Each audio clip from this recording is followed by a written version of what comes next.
So there's this really great practice that I want to teach you here today. I had an opportunity, unfortunately, to use it just the other day. I was putting one of my sons to sleep, and he was kind of restless, rolling around, and he knocked his big old giant noggin of a head into my eye. And I got kind of a black eye out of it. Looks like some artistic style of makeup, but it's actually a black eye. And there was this intense burst of pain after his head came into contact with my eye. Oh God, it hurt so much. And what I was honestly flooded with in that moment of severe pain was a burst of anger, to tell you the truth. And I called on this practice that we call turning to wood or stone. What it is in those moments when we get just this sudden burst of upset or of anger or of we just see red. I used to call it whirling and twirling in the red room, where you just go, oh, and it just kind of fires you up for this moment.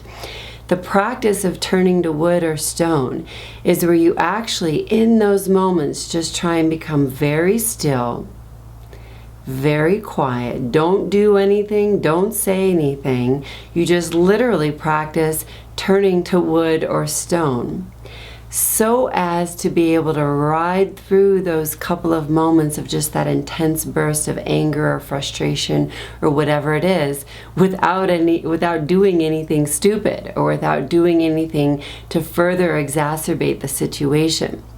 In my instance, my little boy, he didn't mean to hit me in the head, and the pain and that knee-jerk response of the anger was just something that rose up in a moment, and I didn't want to scold him or smack him or anything like that. But to be honest, I got flooded with that emotion in relation to the intense pain.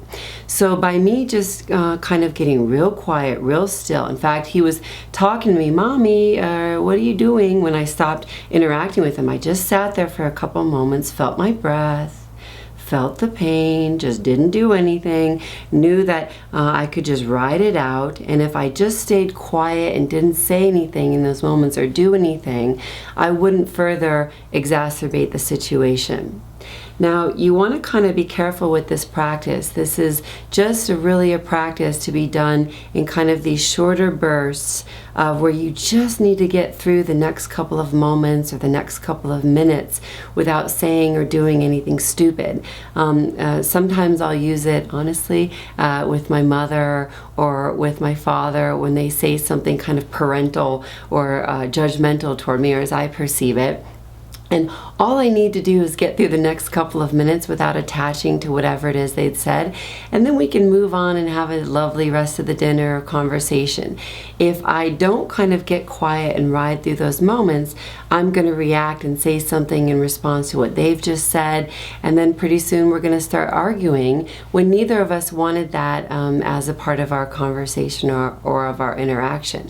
And if I can just get quiet and just get still and ride through those moments, then we'll be on to the next topic, and no damage will have been done. So you want to do these in these kind of smaller instances. Where the trick comes is we absolutely do not want to practice turning to wood or stone through like out our whole day, where you're really repressing emotions or feelings and you're just kind of getting kind of inanimate or real still. That can be a problem in the sense that you're starting to disassociate or really repress some stronger emotions. So we don't want to use them in instances where it stretches out for longer, really, than just a couple of moments, a minute at its most. Turning to wood or stone. Give it a try. Let me know how it functions for you. And as always, thank you for showing up.